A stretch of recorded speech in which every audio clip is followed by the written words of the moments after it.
प्राचीन काळी शुंभ आणि निशुंभ नावाचे दोन शक्तिशाली असुर होते.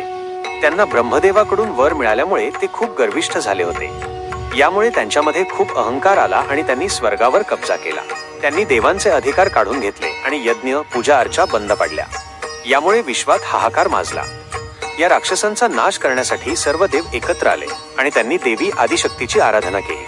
देवांची प्रार्थना ऐकून देवी प्रकट झाली. देवीने अत्यंत तेजस्वी रूप धारण केले. तिचे सौंदर्य इतके विलक्षण होते की शुंभ निशुंभ यांचा सेनापती धूम्रलोचन याने तिला पाहिले आणि तिच्या सौंदर्याने तो मोहित झाला. त्याने शुंभ निशुंभला देवीबद्दल सांगितले. शुंभ निशुंभने देवीला आपल्याकडे आणण्यासाठी प्रयत्न केले. सुरुवातीला त्यांनी सुग्रीव नावाच्या दूताला देवीकडे पाठवले. देवीने त्यांची मागणी नाकारली. त्यामुळे संतापलेल्या शुंभने धूम्रलोचनला देवीला बळजबरीने आणायला पाठवले.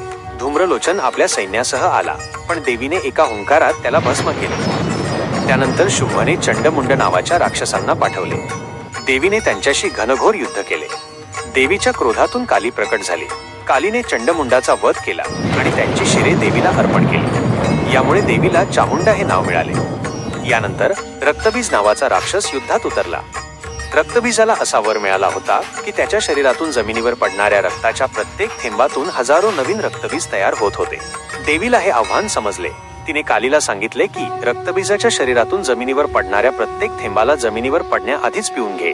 कालीने असेच केले आणि रक्तबीजाच्या रक्ताचा एकही थेंब जमिनीवर पडू दिला नाही. शेवटी देवीने रक्तबीजाचा वध केला. शेवटी शुंभ निशुंभ स्वतः युद्धात आले. देवी दुर्गा आणि त्यांच्यामध्ये अत्यंत भीषण युद्ध झाले.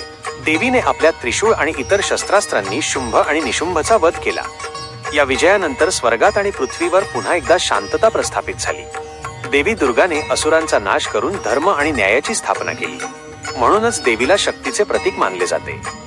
ही कथा आपल्याला सांगते की चांगल्याचा नेहमीच वाईटावर विजय होतो आणि जेव्हा जेव्हा जगावर संकट येते तेव्हा तेव्हा शक्ती आणि सामर्थ्य त्याचा सामना करण्यासाठी तयार असतात.